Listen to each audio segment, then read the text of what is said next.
Good afternoon, everyone. Chris Berryman here, coalition builder and founder of Bringing Humanity Together. Welcome to another wonderful Wednesday edition of Conversation for Humanity here on LinkedIn, Facebook, and also on YouTube today on Wonderful Wednesday. So we are live and ready to have this party started. And yes, it's a unique day because most restaurants today will celebrate National Margarita Day. So today is going to be a special day for a lot of restaurants because they're going to make margaritas like nobody's business. So it is going to be going like flying hotcakes, if we want to call it that, because as the old adage is, it's 5 o'clock somewhere. So someone's going to be drinking sometime. So again, today is going to be a very, very great and engaging conversation. So please, we're just so humbled and honored that we're here with you today again on Wonderful Wednesday and everything like that. Hello, Johanna. Thank you so much. Johanna, if you could, please click this link and we would love for you to join us today. So here is that link, Johanna. So just click that link and we would like to bring you into the conversation. Glad that you actually were able to come today because, again, it is National Margarita Day. So if you have a margarita in store, Johanna, crack that bad boy open and sit back and enjoy the conversation today because I just truly believe this conversation we'll have today is going to be really, truly in-depth and engaging and everything like that. So, Johanna, please click that link and we will love for you to come into the conversation today. So again, welcome everyone to the Bringing Humanity Together live stream. This is one of 3 open forums under the Bringing Humanity Together umbrella when people can discuss topics related to the workplace and humanity in the workplace in a very positive and constructive way. We want to know what the issues that are out there that are facing people today because it's our goal, our mission, our passion, our purpose, and I dare say our calling here at Bringing Humanity Together to create environments that people will love, not only in those workplaces, but also in our very communities. And we're dead set on doing that very same thing with not only employers and employees to truly bring that humanity back into the workforce. We want to take it beyond the workforce into our very communities. And we truly see that dynamic play out. And as always, we'll be going live every day of the week, Monday through Friday. We have our community calls booked in at the front and the end of each week. So our community call is done on Mondays at 3 o'clock via Google Meet. If you'd like to know more about that, please send me a message and we would love to get you on that call. And then also we have our LinkedIn community call, which I'll be posting later on today because I was busy making margaritas this morning. I mean, I got to work at 8 o'clock, so I started making margaritas like that early because we have a big, huge container we had to fill up today. So I was there early making all those margarita mixes and everything like that. So I've not been able to have time to do that today, but later on I will do that.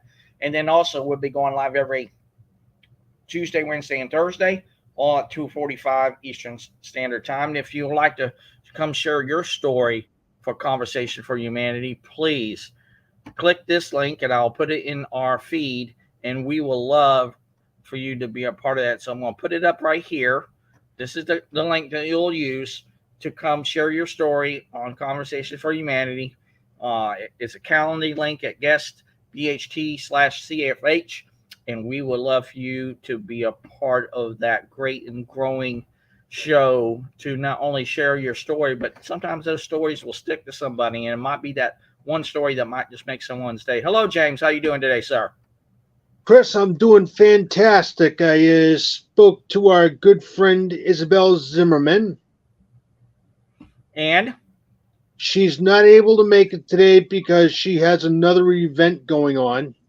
Okay. But I thought I'd keep you in the loop. All right. Very good. Very good. No worries. No worries. And it snowed a bunch, and the maintenance guys are using their snowblower super loud, fixing burst pipes. Johanna, you really are oh my gosh. I lived up north once. I lived in Louisville, Kentucky. And snow was not bad, but I've heard about the burst pipes. That's no joke, because if you don't winterize your pipes, it is going to be a big thing. So no worries there, Johanna. Please come join us when you can. And like I said, I would love for you to come share your story on Conversation for Humanity here uh, at Bringing Humanity Together. So, like I said, I hope everything's going to go well for you there. Hopefully, you're not so snowed in that you can't get out and see what's going on, because I know that sometimes that does happen, to where some people get so much snow they can't even go outside their door. So, no worries. So, Johanna, stay safe and everything like that. And here is that link. Johanna, we would love for you to come share your story on Conversations for Humanity, and we would love to have you a part of our great and growing community and movement that is Bringing Humanity Together.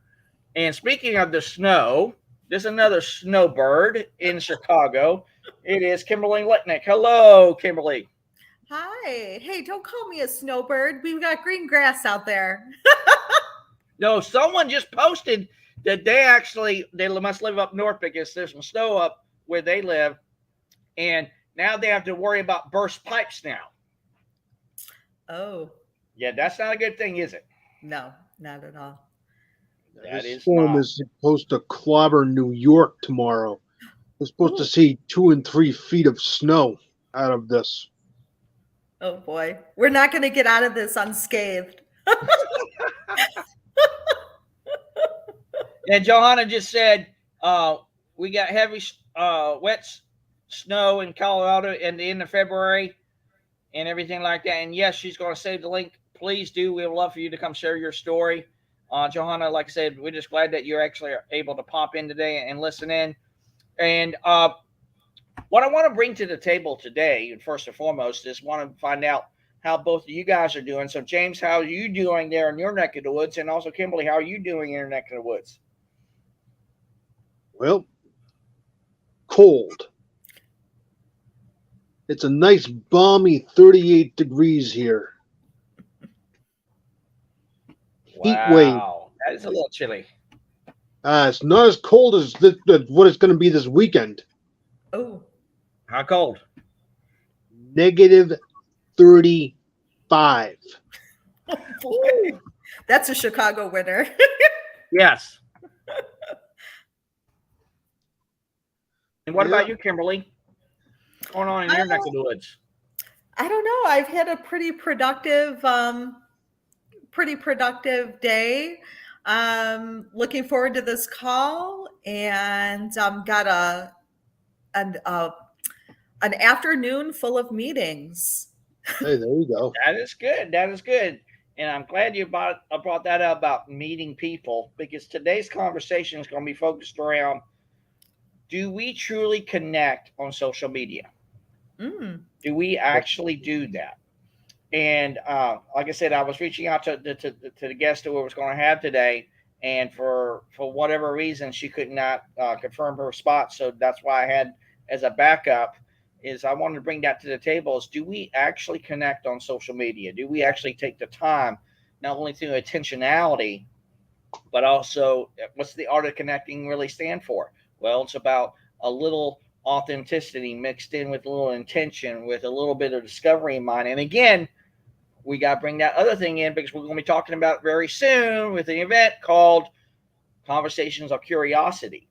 Curiosity has a big place in that too as well. So that's what I want to bring to the table today, because like I said, I truly believe when we really connect, and it don't have to even be on social media. It can be literally anywhere. But when we truly connect on social media, how do we do that? Do we make it so easy for people that where they can see what we believe in and what we stand for and what we see? And do we give them the space in place that where we can be able to see what they see and what they believe in? And do we get into that place, and you said it many times, Kimberly, that can we not only be in a place of alignment, but also an agreement at the same token, and let that be for what it is? And maybe by creating that opportunity and probably laying that foundation down with people, maybe we can be better connected to each other to such a degree. Again, I'll say this till the cows come home. I truly believe once we get connected, that will lead into collaboration. And then again, that will lead into the very community in and of itself. Now, one thing I want to bring to your attention, Chris, is this. You know, when we connect with people on LinkedIn or social media, think about this. You might be the only friend that someone has. Mm-hmm. You might be the only person that says, hey, how are you? And I mean that. How are you? Because in today's society, there are too many people being left behind in the world of the dark web. But, you know, the thing we have to ask is this. How are you? And not just say, hey, how you doing? What's going on? What's happening? Actually take the time to talk to them one-on-one, because I can guarantee you, especially with veterans, if you don't take the time to talk to them, guess what? You might be too late. You might be too late. And when you're too late, you regret it. I can talk from personal experience, because when my buddy was alive, I'd go over his house, I'd talk to him, I'd make him laugh, I'd have the time of my life with him, and he'd be joking and clowning around. Well, one day, too late. So remember that. A veteran is going to need you more than you are going to need them. That is very true. Well said. Well said. Hello there, Paul. How are you doing today, sir? Hey, Chris. Good afternoon. Hey, Kimberly. Nice seeing you. So you got to tell us, Paul, are you going to have a snow day today or no? Well, I've had a busy day so far, so I don't know what the well, snow we've day already was had over. someone chime in today and say they're going to have busted pipes, and it's already in Colorado, so they're already there. So it's a heavy, wet snow. So I don't know what's going on in your neck of the woods. Is it nice? Because see, James said coming this weekend it's going to be minus 35 degrees or something like that. Yep. So what's going on in your neck of the woods, Paul? Yeah, so I'm in Florida, so it's pretty tropical here. I didn't move too far away from Hawaii in that department, so it's no snow on my end. Well, that is great, because you live in the same state that I do. We're both in Florida. Where do you live at? So currently I'm in Jacksonville, but in the next 2 months I'm going to be moving down to Fort Lauderdale. Yep. And something has resonated with somebody, because James, you said something that Johanna really liked. She says, everybody is loved by someone. Good point, James. Yep. That is so true. That is so true.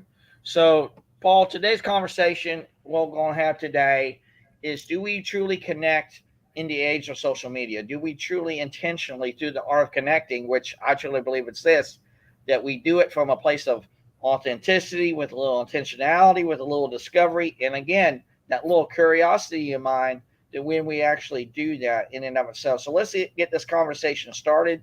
So I'll go over to you, Kimberly. How do you connect with people on social media today? It's interesting. Well, I do a little of everything, right? I love variety. And, believe it or not, I do it old school, and I call people up on the telephone. So I've had lots of conversations with people on the telephone. And, it's interesting that we're having this conversation, because a lot of the responses, let me place you for a second. Oh, yeah. Oh, my gosh. I can't believe that you called me on the phone. I can't believe that I'm, you're an actual person. Not that they don't think you're a person, but oftentimes people are texting. They're connecting through likes and posting. And they're forgetting that the true connection, and I love what James said about asking somebody a simple question. You know, we really need to have that in the forefront of our brain. How are you? It's such a, I mean, it's like, what is that written in hieroglyphics? But we forget about it. We forget about that connection, face-to-face connection, or even the telephone. We forget about the power of the telephone. And I've had some amazing conversations on the phone. So that's what I have to say about it. So I'll go over to you, James. How do you connect with people on social media today, and how does that look like? Well, I look at how many connections people have, because a lot of times I see zero connections, and that throws up a red flag for me. Because if they don't have any connections and they're reaching out to me, how do I know they're not a scammer? How do I know they're not a fake person? You know, and I've connected with a lot of people, and one of the people that I've connected with that I really want to get on this show is DJ Durante. You know, she's an amazing person, got a ton of personality, and I've been on her lives before. And if you don't know DJ, you need to know her. Yes, DJ's an awesome people. She really is, and everything like that. Uh, but yeah, you're absolutely right when it comes to the dynamic of people who are actually on social media just to scam you or just to do whatever they do on social media. But see, I love what Johanna just said. As an introvert, I truly connect with people on social media. Not everyone, but you meet some great people that you click with. And I absolutely love that. And that is absolutely true. Because when you meet people where they are and you take them to who they are and you build that bridge to them and with them in such a way, not only does it work in their world, but works in yours. I truly believe the thing the next that shows up to everybody involved uh, is not only a gift, but literally it's the very definition of change, which is transformation. And that is there. And when you allow that to occur, and it's like what you said, Kimberly, you literally do go old school. You get them on the phone, you call them and say, hey, bam, bam, bam, bam, which, and see, I've done this as well. And this is how I connect with people on social media today, and literally in any other dynamic possible, whether it be in person or virtual, doesn't really matter either way.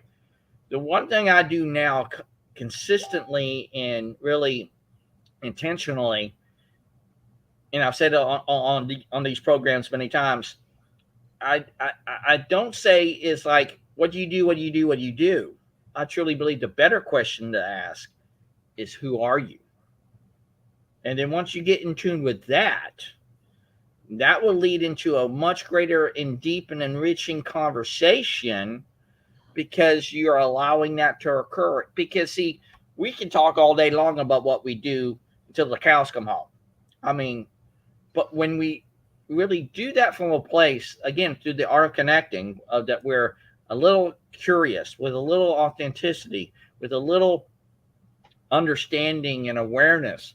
And just like Johanna said, you may not connect with everyone, and that's okay. Mm-hmm.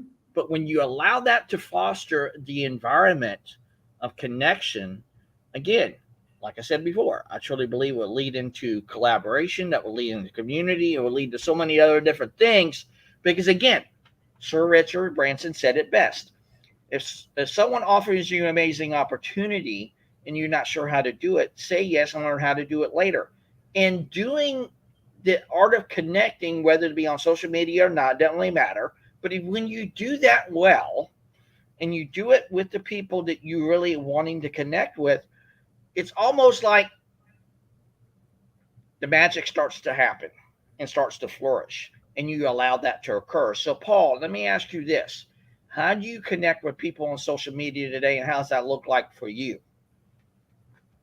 Oh, man, Chris, that's a great question. So Pretty much everything. I think for me, my favorite way to connect with people is through some type of video. I feel like when I'm able to connect with people through video, I'm able to kind of read things, use my emotional intelligence, and kind of get the feel of who people are. I think one of the hardest parts about social media and why I learned to love LinkedIn is that on the other platforms, people are so caught up in this facade of what people think life should be, and there's a lot of people posting flashy things and all these type of things. But when you look at the things that really matter in the long term, I like to tell people, right, because I'm in finance, people get so concerned about money and stuff and all these things, but at the end of the day, the only thing that's going to matter is the impact that you left Mhm. behind. And one of the things that I love about this platform is that I've Kimberly and I actually met on a Zoom. We had a great conversation, and I genuinely think that's probably one of the best ways because while texting and email and like there's so many different channels, I feel like that's the most personable way to meet people is either through video chat or face to face, where you can really experience that person's energy and from that conversation whether or not people are authentic or not. I feel like it's really easy for me to read a profile or anybody can write anything on the internet. It's different to say that I'm committed to my impact and all these type of things, and then you go out and you see what that person's doing and that who their actions are matching who they say that they are. And I think there's a lot of people in life who are wanters. We all want stuff, but there's few who actually do it, and they're willing to pull the trigger and bet on themselves. Yes, well said, and I love that too That's as so well. true. And see, Johanna just mentioned this to you, Paul. That's why I love LinkedIn too. That's what she just said, and that is truly amazing. But Johanna, if you can, I would like for you to put in the comments how you connect with people on LinkedIn. I would like to hear that from you. But let me ask you this, and I'm going to kind of give a kind of inside baseball to everyone today. Is what the one question I usually start off with. Yeah, granted, I say the first thing like I just said a little bit ago about it's like who are you? But the other question I think is really the most, for me at least, the really true engagement kind of dynamic that has really worked well for me now since I've been really using it is I ask this very simple question right off the bat is how can I help and serve you? And this is the thing that happens the majority of the time. They just get dead silent and they sit there for about 2 or 3 seconds and they come back and said, no one has ever asked me that ever before. I was like, why? Why has never one asked you that before? Well, no one has. Well, I have now. So is there kind of a thing that you actually do your conversations with people that you lead it into a right off the bat, you really want to get engaged with them. You don't go through the same thing and saying how you doing, what are you doing, what you getting into. I mean, those kind of things is going to be natural in that. But do you really intentionally use something that really could grab their attention and really kind of say, this is unusual. No one's ever done that with me. What's the kind of one? It's like Jody Kay. I wish Jody Kay was here right now because right now she's doing like day 2 of what is your sentence. Mm-hmm. And that might be a sentence that you had to ask in a conversation. So I'll go to you, Kimberly. What's the one thing that you use that you've really saw over time that was really getting that engagement that you are looking for, not only for you, but more importantly, them? For me, I like to get to know someone. So I'm really deep into them, and I do have a list of questions that I initially start out with. But a lot of times when I'm getting to know someone, it's again that curiosity and that scientific way, because my mind is spinning and I'm going, okay, how can I support them? Is there someone I can introduce them to? Should we do a JV together?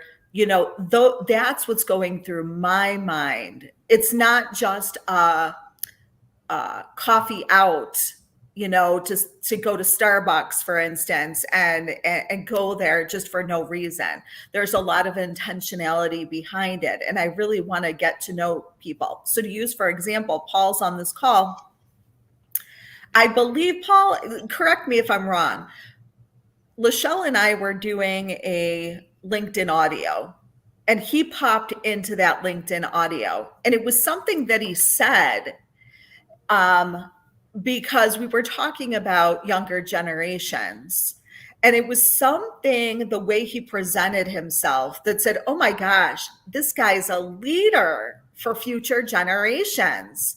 Like, there was initial connection with that. And so that leads me to want to, connect with him, see what he's doing in the financial industry, and then see what we can do in the future. Now, it may evolve over time. It may not be something that, is right off the bat. We may have to give space to it.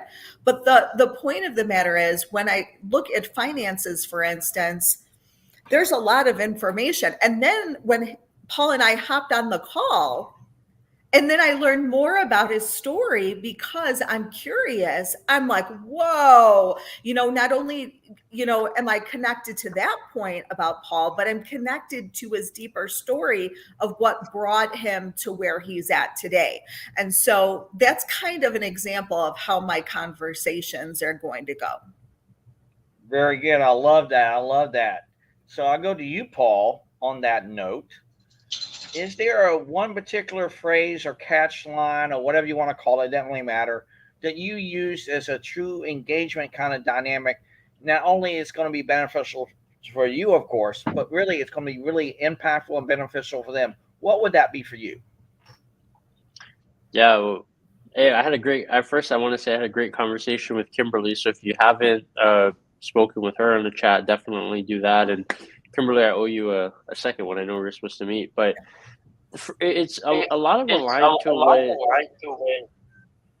to what Kimberly was saying about what's your story. And I think that the reason why that's so powerful is when you ask people that question, a lot of times we get so caught up in the hustle and bustle of life and all these routines that you don't actually step back and think like, oh, what is my story? Like, why am I here? I think a better question to ask than like, who are you, is like, why are you here? Because the reason, there's a saying, right? People think that your why may make you cry, but your why not is what's going to move mountains.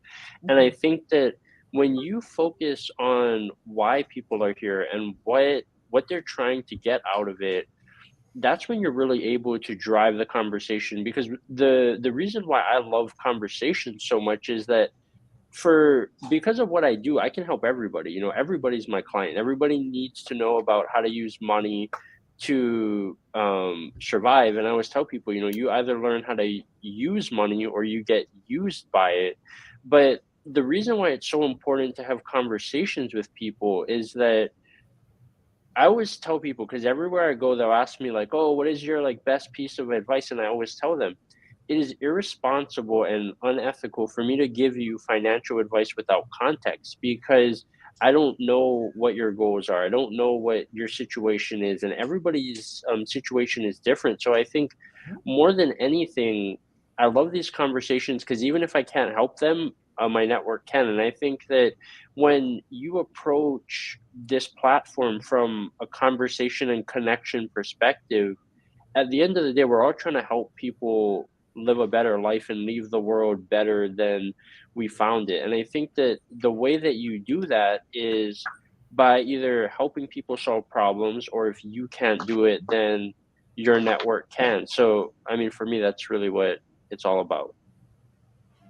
Yeah, and I get that. And see, when you think about it, Paul, the question of who are you is really interconnected to why are you here? It's there and everything like that. So this is what Johanna just said, and the way she connects with people. Well, it goes back to value being the new currency. And yes, Johanna, I truly believe in that too as well. The next currency of humanity is going to be rooted in value, not money. I totally get that. And I just love that.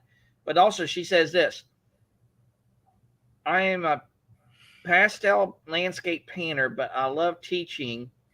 So I go live every Tuesday and I engage with my viewers. I share with other artists and what's working for me. So hopefully, if it works for them too, it's just really lifting each other up. It's not a competition. It's even if it's not other artists. Well, think about it, Johanna. When you again create that environment of engagement, so of connection, and you'll just allow that to be for what it is, you're going to attract people from all walks of life. It doesn't have to be relegated to artists. It don't have to be relegated to singers or landscapers or whatever. See, the one thing that interconnects us all is our very humanity, does it not? Mm-hmm. And once we tap into that, we can really, again, what she says is add value to people, because by adding value to them, they will in turn add value to us. Again, the very act of giving and the very act of receiving, it's already there. So for me, I truly love what Johanna just said. It is great because, see, not only what works good for her can also work for others, but then again, when those people who come and watch her and she's doing this brush stroke this way and showing how this works and that kind of thing, there might be somebody in that audience watching her and kind of showing the ropes of how you become an artist in and of itself. Someone might just go say, hey, I never thought I could do that, but let me give it a try. And then that's when you the kind of, again, about curiosity, start things going in the brain. They start, going 100 miles an hour. And you're talking, it's like, how do I do that? How does that work? And everything. And then that's how you get really engaged. Because the more you get into those deep, and sometimes it don't even have to be philosophical. Sometimes it can just be so meaningful from just a simple kind of, how do you do that? And you just let that be, oh my God, what can you not achieve and do with that conversation? And that's why I love the whole dynamic of conversations, because conversations can lead to so many other different things. It can lead into opportunity. Of course, it can lead into collaboration. It can lead into an opportunity of a business. It can even when you think about it, it can even turn into a new business model. Mm-hmm. It can all be there. But I want to go to you, Kimberly, because this just came to mind. When you are in that state of you want to attract people, do you really know in your mind that it's going to be a plethora of many different people, but you just know in the back of your mind, you may be for them and they may not be for you, or vice versa. You may not be for them, but you might be for them. I mean, is that some of the things you kind of go into a conversation? You say, hey, I'm going to set aside my biases, my ego and all that kind of stuff. I'm just going to let it play out the way it's going to play out and just let it be. And if it works, great. If it don't, great. How does that show up when it comes to the things that you are really intentional with, of finding out how you can really be there with them? How does that work out? It's really interesting. And I'm going to give you the deep version of what I'm thinking, because I'm not superficial. So the deep way that I think about it is, I am a natural born problem solver. That is what I do. I solve problems for people. But if we just look at it from the perspective of entrepreneurship or business, at this point of my journey, I don't have any expectations. I know that I have a message. I am living in my purpose. If someone is connecting to me because of what I've said or what I did in that purpose, Then again, and you mentioned it at the beginning, I am asking myself two questions. Is this in alignment? And are we in agreement? That's it. And I can, with that conversation, then say, well, like, let's use the painting because I love art. I feel like there's so much value in art. And I know Joanna's listening. So I'm working with a gal who is intuitive artist. And so we are creating together. And so if I am not connecting with someone, it doesn't mean that I can't introduce them to someone. It doesn't mean that they can't be on a panel discussion that I'm having or someone else I know is having, because they may be a good fit. Like you said, everyone has value. So there are no exclusions. It's just a matter of, in terms of my purpose, I'm just got my lane here and I'm living my purpose and I'm having conversations all the time. And it's those that I'm having conversations with that I'm connecting and my brain is reeling. So I don't think that there is an actual, I don't know if I'm answering your question, but I think that's the best I can do unless you want to clarify. No, you're good. You're good. See, that's the beautiful thing about conversation. Yes, you can ask for clarification, absolutely. But sometimes just showing up and just sharing what's on your heart right then and there, sometimes it's just enough. Mm-hmm. Sometimes if we do it to such an extent, it's so simple to understand. Like I shared many times on this program, just keeping it surprisingly simple. If we just keep things surprisingly simple, we don't have to really go deep into that and get to the place of we overthink it to such a degree. What do I do then?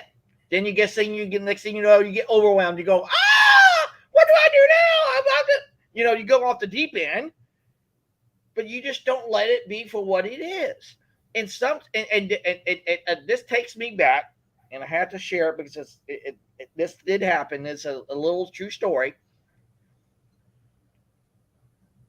I think it was like 10 months ago or something like that.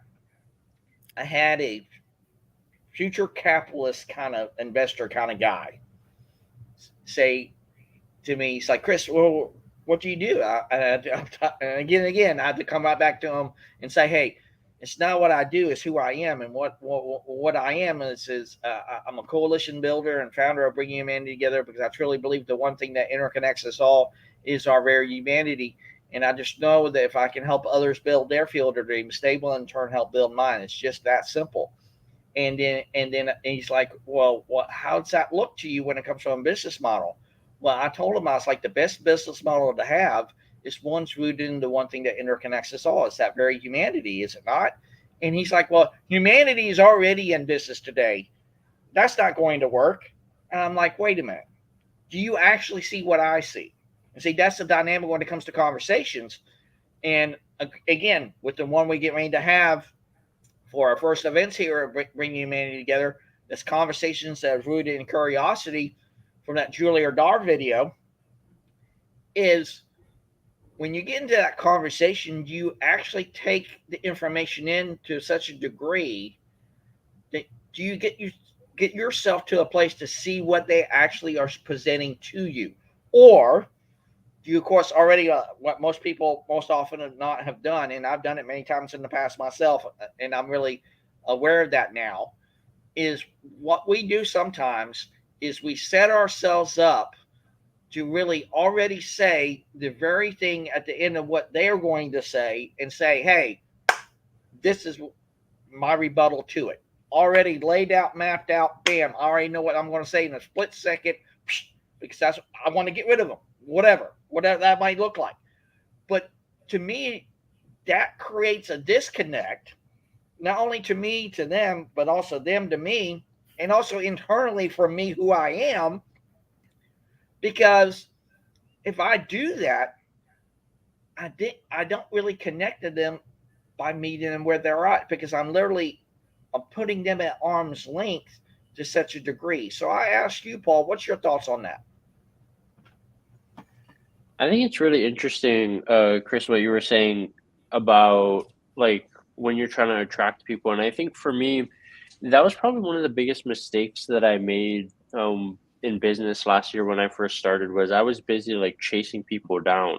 Like, and one of the things that I learned is that it's really about becoming an attractor Mhm. and embodying a lot of the things that you're telling people. And one of my favorite quotes is be yourself and let the rest sort themselves. You know, I think we spend so much time focused on things that are out of our control. But one of the things that I learned is that a lot of the objections that I was having in business were my own personal thoughts. A lot of the problems and challenges that I was encountering was because it was my own personal way of how I would have handled the situation and kind of just projecting that as if, you know, other people feel that way. I mean, it could be true, but more often than not, in my experience, it was my own personal experience. And I think that the biggest thing that I take away for this is that you know, everybody likes to say it's the law of attraction, but really it's the law of action. It seems the more you work, the more time and things that you put into it, it it seems like the luckier you get. And what I always tell people is like the reason why I don't like social media is that it's so deceiving because you look at somebody like even if you're on LinkedIn, you see these like influencers who have like hundreds of thousands of followers, right? And if you look at their content compared to somebody who has like barely any type of following, the quality of the content, in my experience, has probably been better from the people who don't have the following just because they're hungrier.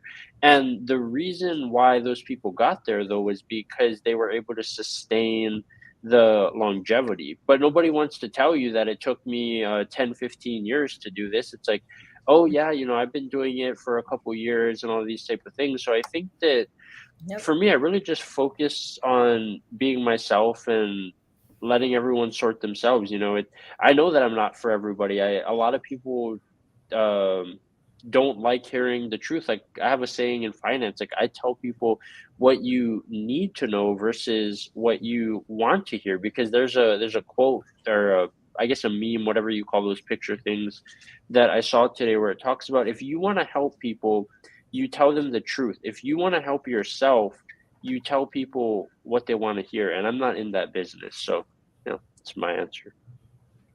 I truly believe that actually creates a better connection. And since sometimes I might be taking that like when we were kids, we had to take that ammonium or the Epicap, and we hate it, but we know we have to take it because it makes us better. Sometimes we just got to do that. But sometimes a little dose of the truth is not going to hurt anyone. It's just like the old adage is so true. The truth will set you free because you stand by the truth, and within that truth, maybe they can be better connected to you, even though you tell them the truth. And yeah, granted, they may not like it, but it's what's the actual thing that's there before them. Then they can say, "Hey, this is what Paul and Kimberly did with me. Mhm. I recognized the truth, saw it. I didn't really like it because that's what I didn't want to hear. But see, that's the difference. What we need to hear is completely different than what we want to hear. Oh And yeah. sometimes, more often than not, what we do is we get into that dynamic of asking ourselves, do I need to hear this or do I want to hear this? Well, I want to go to what Joanna just said. And this is what she just said just a little bit ago. I love working with other groovy artists. If a buyer comes to me, but it's not the art that I produce, I'm happy to refer them to another artist. And Mhm. then she says this: most of us are on LinkedIn for business purposes. I totally understand that, recognize that. But see, Johanna, this is what LinkedIn means to me. LinkedIn is not only about business, it's about connection. And to me, it goes to one of our fundamental pillars here at Bringing Humanity Together, which is human development. It's not just personal development. It's not just professional development. It's literally developing people on a whole scale. Again, I will go to this great Star Wars quote that changed my life like you would never know. Embrace others for their differences, for that which makes you whole. And I truly believe in that. But she goes on to say, we will come across other people where we don't want or need their services or products. However, that doesn't mean you can't refer them to your network, and you can't always try and help each other out. And see, I truly love that too as well. Again, Johanna, I truly believe if you help others build their field of dreams, they will in turn help build yours. So, Kimberly, from what you heard of Johanna and what Paul have just shared there, what's coming to your mind right now? So, Chris, it's interesting. After you've finished reading that post, we started out the conversation as how do we build relationships? Relationships aren't about, and I love what Bob Berg says, it's not about our McMuffin. Nobody wants to hear about our McMuffin. And I love that he says that because it is so true. And it changes the way we connect with people and we build relationships. So it's really, really important for us to be building authentic relationships. And those don't happen because we snap our fingers. They happen over the course of time. It's no different than if it was years ago when we were connecting face to face all the time. It happens the same exact way. So we're connecting with people and we're expanding our network. What does that mean? It doesn't mean that we are, wearing our McMuffin, so to speak, around our neck. And the end goal is that we want people to buy our McMuffin.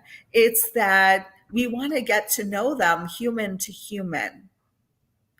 And so for me, that is how I build relationships. It's quality questions. It's getting to know the person.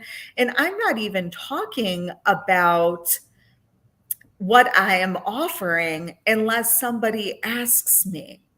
I'm not, going through a script, if you will, and then saying, okay, well, this is the end goal. And if you're not going to buy my McMuffin, then I'm going to push you aside. No, you're part of my community now, and I want to get to know you. But again, these things happen over the course of time. And so when you were sharing, Chris, about that conversation that you had with the gentleman, two things came up for me. Was his level of awareness. And that's okay, because we can accept people for where they're at. It doesn't mean that we have to push them aside, or we don't have to, or that we even have to try and influence them. What it means is, we're going to be in relationship, right? Maybe that person will be an acquaintance and not necessarily in the inner circle, but we're just going to build relationships. And like Joanna mentioned, hey, we might come across someone that might be a really great quality connection for them, and maybe someone that can be in their inner circle. So that's what I have to say about that. Yes, I love it. And as Joanna just said, haha, I love this McMuffin. So I'll go to you, James. What's your thoughts about McMuffins and otherwise? What comes up to you? Well, I'm going to use this story again. And this story is by a great Mohawk storyteller that I follow on YouTube. And him and his wife went out to the Netherlands, and he wanted to learn how to say something that would resonate with the people. And he learned how to say it. He came back to a group of people and he said it. And what he said is Dein Hart, Mein Hart, Ein Hart. And what that translates out to be is your heart, my heart, one heart. And it's all about the fulfillment of compassion. Because without compassion, without friendship, without the connections, without a phone call, you have nothing. Your McMuffin means nothing if you don't have Yeah. if you don't have a sausage or a piece of bacon to put on it. But it is true. It is true. It's about giving, right? It's about giving. And yeah. And I think that sometimes can get lost in the translation when we're trying to feed our families and do those things. We can get wound up in that, we can get absolutely wound up in that. And that's, it's the human condition, but this way is so much a better way of being. Exactly. And Johanna even said this: connections over collections. Yep. That is so true. And I even said to her, Johanna, where's your McMuffin? I think we should make that a trend. Where's your McMuffin? I think we should do that. Absolutely. So when you think about it, and we probably have been doing this since the dawn of time, we've actually, in one way, shape, or form, put it in kind of two kind of dynamics: quantity or quality. Do we want quality people in our lives, or do we just want to do it from a numbers based vanity matrix kind of dynamic? We'll just have it's all about the numbers and everything like that. And to that very guy that I was telling you that story about just a few minutes ago, that didn't really see what I saw. He's like, Chris, what does your new business model look like? I was like, this is the way it's going to, I truly believe it's going the way it's going to pan out. I don't want to put out a product and service and hope and pray to God to get a following, even from the products and services standpoint. He said, well, how would you do it? I was like, I do it through the prism of conversations first. Because I said to them, and this is verbatim what I said. I said, I do it from the prism of conversation because I truly believe conversations lead to something even more grander and more impactful.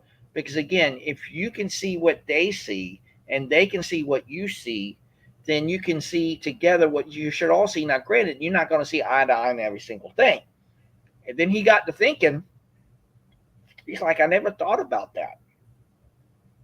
And I told him, I was like, the reason why I build a following first, because number one, the know, like, and trust factor will already be there.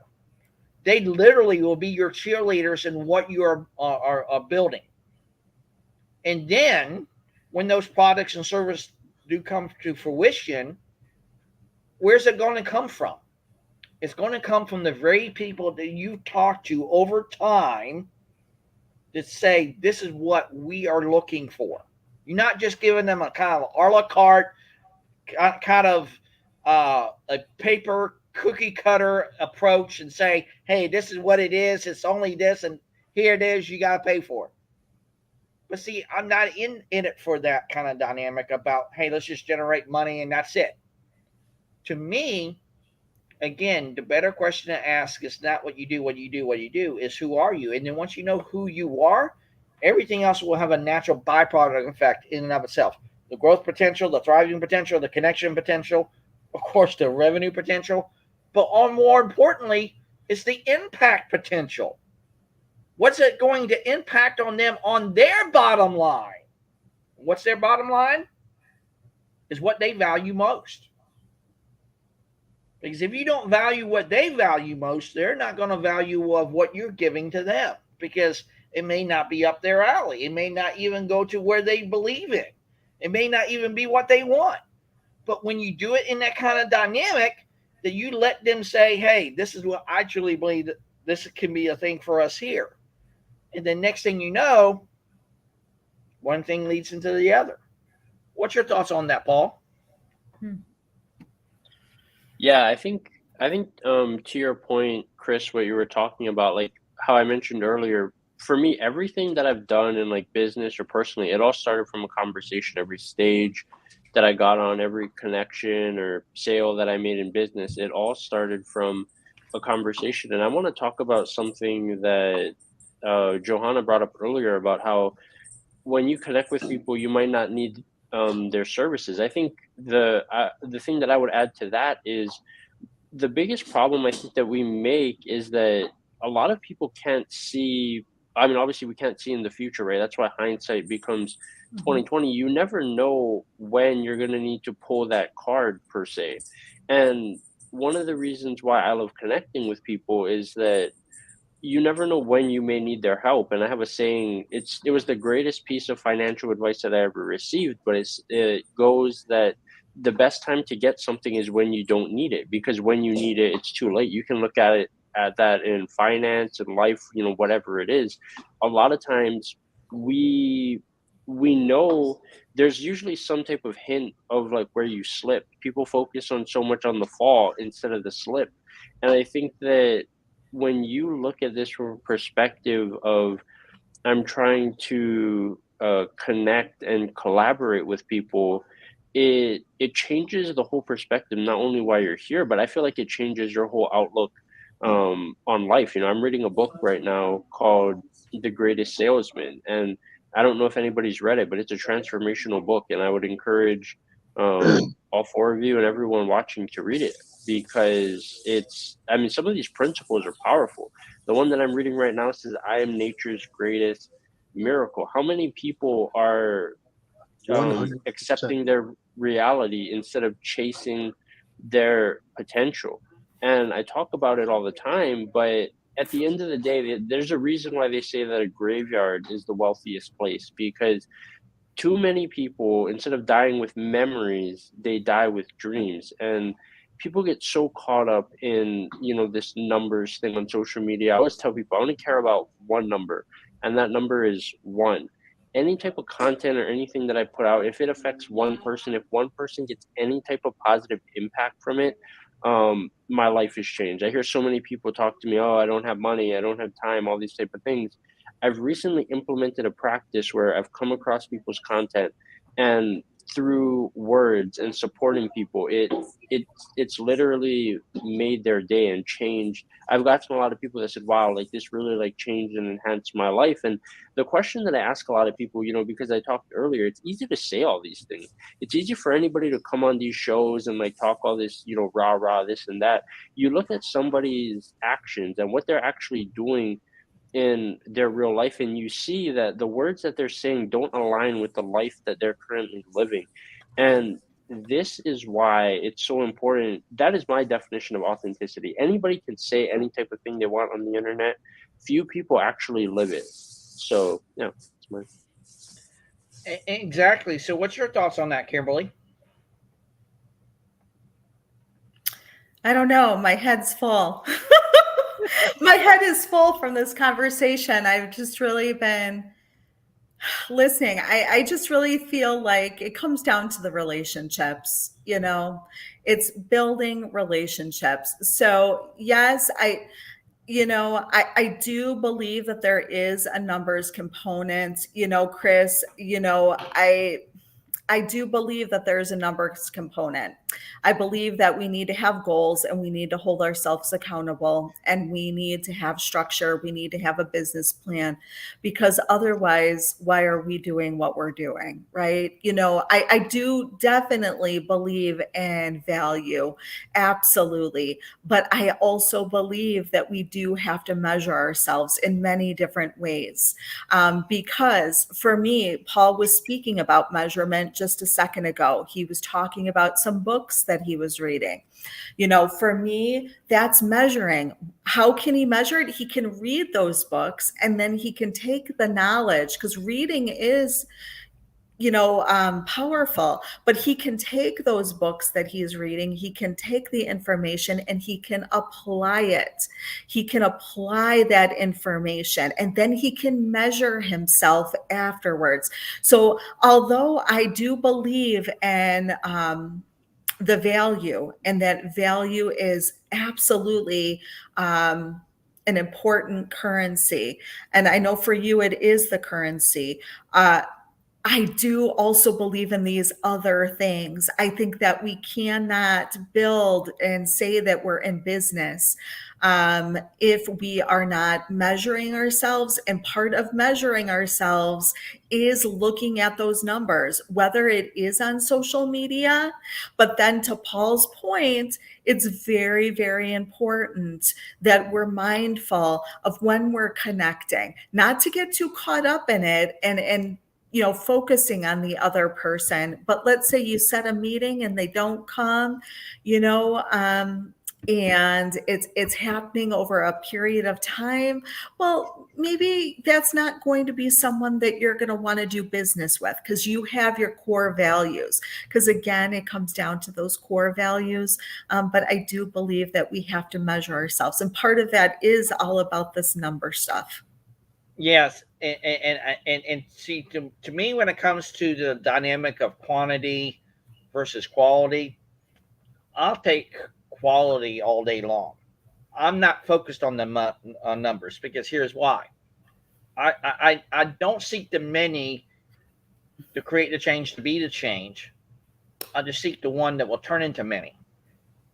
Because if you focus on that one and you do it consistently over time, that builds literally that community in itself. And I'll go to what Johanna just said.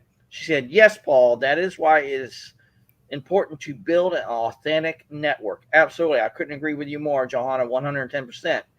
For one day that you'll need to pull a card, but for me, I get inspired by seeing others succeed where they want to succeed, and I like to have those conversations. Absolutely, Johanna, 100%. Again, because if we get into that kind of dichotomy of I'm only in it for the numbers, I'm only in it to say I'm into a group or a network, I'm only just doing this and for that, you're always going to be doing it just for that. It's just like when it comes to leadership. If you're doing it just only for yourself and nobody else, what's it always going to be about? It's going to be about you. Or same thing when it comes to why you build out a business model that's rooted only in profit and not people. It's always going to be about the money. So it's about really recognizing, like what you said, Kimberly, earlier, about being aware how that shows up to you in and of itself. So I'll go to you, James. What you're thinking right now? Well, adding to what you said, Chris, about quality and quantity, I look at it like this. Do we want followers in our connections, or do we want leaders in our connections? Do we want those that are about their word, or do we just want talkers? Because if you're going to talk all day, then I don't have time for you. But if you're about your actions and you're about talking about your actions and doing your actions, then and only then do I have time for you. But if you're going to sit there and flap the jaw all day long and talk about how what you want and this and that and talk a big game and talk about this and that, the door's right there. Don't let it hit you. And I'm one of those people that has a no bullshit attitude. I mean, yeah, I'm, stubborn as the day is long. You ask anybody and they'll tell you. I am like a stubborn old ox. You put the load behind me, I'm going to pull it. But from that point, the question that we need to ask ourselves is, how do we make other people's dreams come true while fulfilling our dreams? How do we do that? That's an open-ended question for everybody. Well, what comes up for me when you just said that, James, I'll go back again to what Kimberly said before. It's about alignment and agreement and letting that be for what it is, not for what it's not. Because again, if you make it so literally natural to people. They don't have to contrive it. They don't have to manipulate it. They don't have to add or subtract to it. They just take it for what it is. That's how it's going to move not only them forward, it's going to help move you forward. Because again, if you're in alignment and literally see what they see, Mm-hmm. you're going to naturally, again, be attracted to it.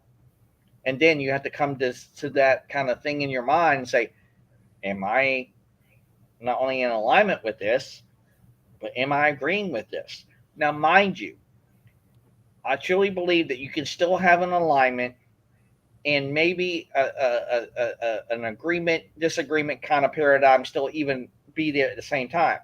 And here's why. There are going to be people in any organization or even community for that matter that really can only say, I'm only going to value these certain things, but not these certain things, but we can still work together. And that can be still there.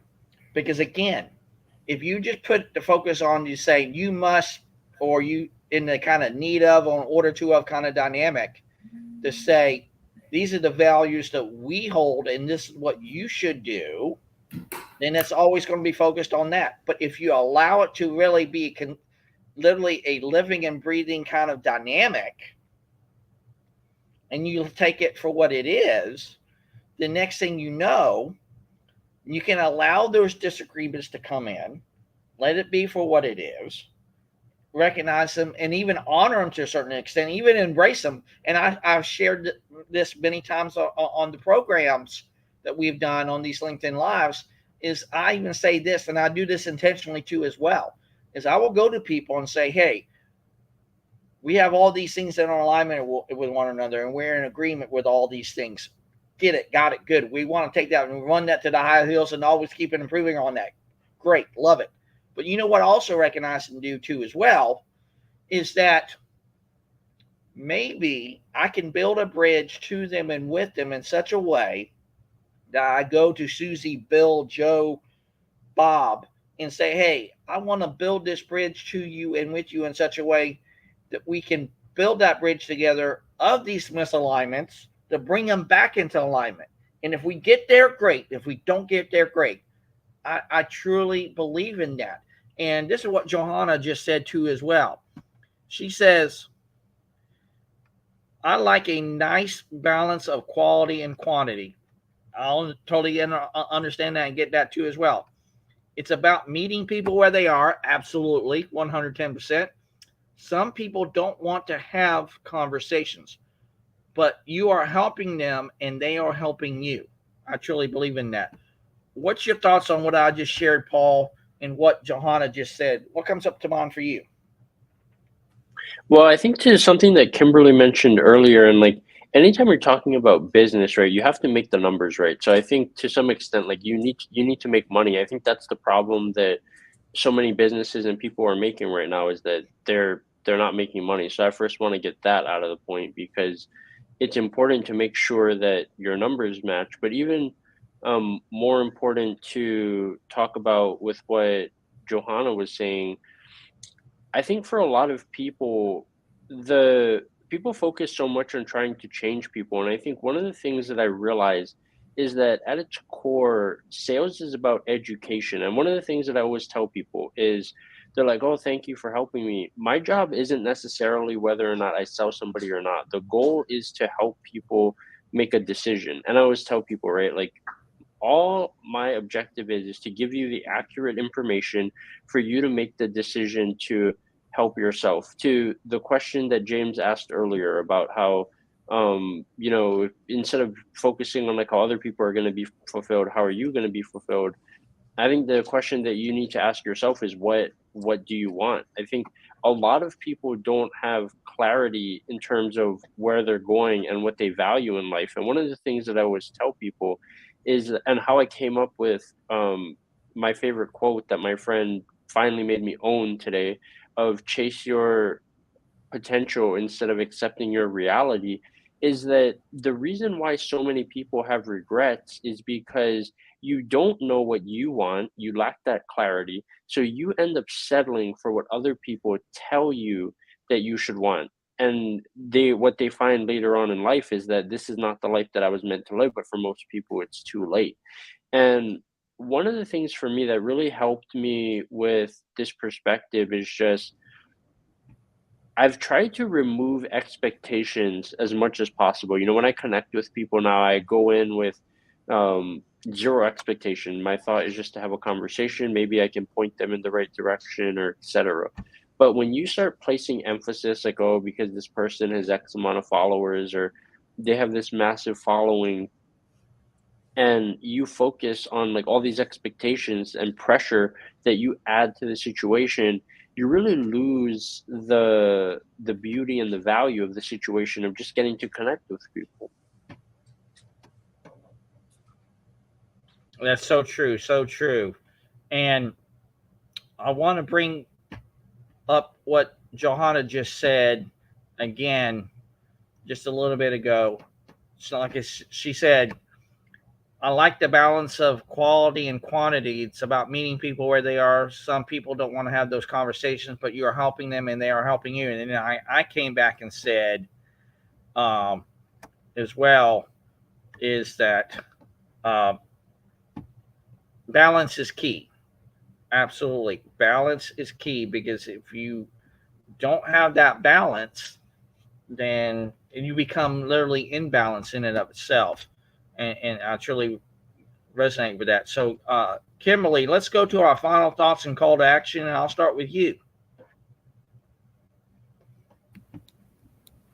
Final thoughts. I do want to take note of what James said when he said we rise by lifting others. To me, that's servant leadership. So if we're calling ourselves a leader, or better yet, a servant leader, then we need to find ourselves in those positions where we're doing that. I do believe in measuring. I haven't always, but if you're going to have a successful business, you need to measure yourself. I do not believe in balance. I don't believe it exists. I believe sometimes we're finding ourselves at 90 and 10. Other times we're finding ourselves 80-20, but there's no 50-50 on this planet. It'd be nice, but it just, for me, balance does not exist. What does exist is harmony. Mm-hmm. And I believe that you can find harmony within your life. I do believe that when it comes down to our relationships, it is really important to build quality relationships. And that is my passion, of the deep study of it. And oftentimes people are not, in the deep study of relationships, but I really feel like we really do need to become very curious. And it does start with a conversation. Everything starts with a conversation. This was a great conversation with fabulous perspectives. Yes, and Johanna just said this. I see a great deal of patterns in conversations I have with people. I understand when people don't want to have a business-related conversations. However, I believe in the applicable value. I share with artists that are working within my art business something that they can apply. It's not just fluff. That is where the real value is at. I place the action is apply. So I'll go to you, James. What's your final thoughts and your call to action? Well, simple. Building a bridge between two people or a group of people is the foundation of a greater life in the middle, in the foreground. Because if you have one person building that bridge and you're trying to get to the other person and you don't have the proper equipment to do it, then you might as well stay stuck where you are. But when you have a group of people starting at one end and you have a group of people starting at the other end, and you're meeting them in the middle grounds, you're going to be so much better off. And, you know, I look at the quality of someone's ability to fulfill themselves as well as fulfilling the destiny of other people, not just a ground where you stand on, where you stand alone and you're just there. It's all about what you are able to do for others and others are able to do for you. Well said. Well said. So I'll go to your Paul. What's your final thoughts and your call to action today, sir? I love what Kimberly said about balance because I also think that balance is a myth. If you look at the definition of the word of balance in the dictionary, it talks about an even distribution of weight. And think about like all the relationships that you had, right? When have you ever had a relationship that was 50-50, 100% of the time? And I think that when we see the problem that so many people have is it's easy to say things. I see this all the time in finance. People want to tell you all these things. It sounds nice, but when you apply it to real life, it's not necessarily applicable.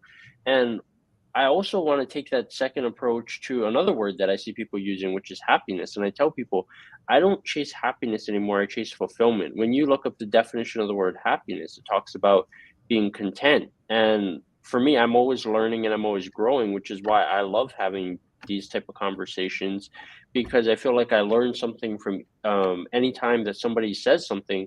I know a little more about them and what they stand for. And I think that when you start chasing fulfillment instead of happiness, that's when your life starts to have a ton of value. And my, I guess, call to action or takeaway is, are you a wanter or a doer? A lot of people want things, but few do it. So action, actions speak louder than words. Sorry.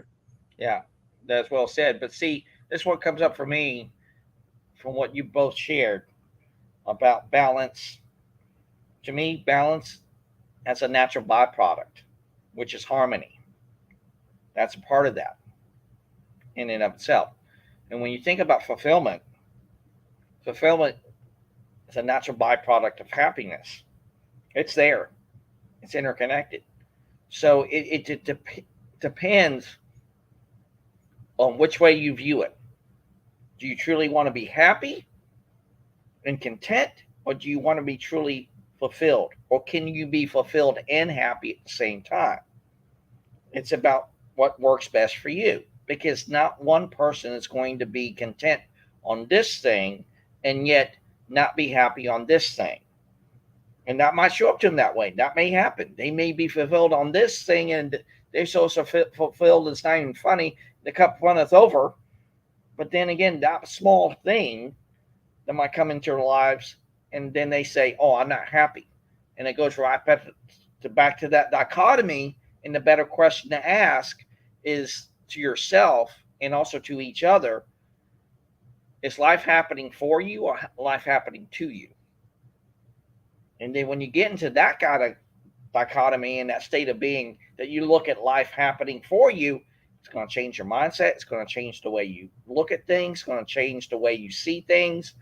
And it's about just recognizing that. And of course, like what Kimberly said earlier, being aware and being honest with not only yourself, but be honest with others in that kind of dichotomy and saying, hey, this is what shows up for me now. So, Johanna, I know we're getting ready to do our final thoughts and call to action. I would love to hear yours, so please put yours in the comments. But mine is simply this: just meet people where they are and take them for who they are. That's it. Nothing more, nothing less. Just take it from there. And you just let the conversation play out as it was the way it was meant to play out. Because if you try to control it and you try to manipulate it and you try to guide it to one way and another way, next thing you know, people start putting up this and putting up that, and next thing you know, you may not get it anywhere. But see, I go about what you said earlier, Paul. It's about letting go of the expectation. If you're willing to let go of the expectation, and to me, by very definition, it also interconnects to the art of letting go. If you're willing to let it go, not only is it not going to hold you back, but then again, it's also maybe getting you to where you want to go, even when you say, hey, I'm willing to let go of the outcome to get the outcome that I seek. So you're not relegated like in many times in the need of or in order to of kind of dynamic. You just recognize that there are some things that work and some things that don't. Again, there's that balance and everything like that. It's like what Kimberly said. There's some days you come in with 80-20. Sometimes you come in 60-40. That happens. But that's still a balance in and of itself. It may not be considered a balance of the evenness of it, but still that's a balance because, see, we've got to recognize what we have to only contribute, but also what we value most. So when it comes to that balancing, we just have to say, where do I put my value? Do I put it on here and then this other goes up? Or do I put my value here and then this goes down? It's about how that works. And that's all it is. Nothing more, nothing less. So great conversation yet again. Thank you, Kimberly. Thank you, Paul. Thank you, James. And thank you, Johanna, for joining us today and staying out to the show. Like I said, please put your comments of what your final thoughts and your call to action is. And hopefully you can be with us on our LinkedIn audio on Friday and everything like that. So we'll see each other tomorrow on Humanity Happy Hour. Don't know what Carla has planned yet. We'll just have to find out because she has not given me no indication. So it could be a surprise thing. You never know with Carla. Never know. So again, great conversation yet again. And again, thank you all for being here. Thank you so much, Johanna. Have a great day. Make it your day. And let's just keep this conversation going, connect, not only bring humanity together, but let's truly bring that humanity into business and beyond. So from all of us here at Bring Humanity Together, have a great day. Make it your day. And we'll see each other tomorrow on Humanity Happy Hour. Have a great day, everyone.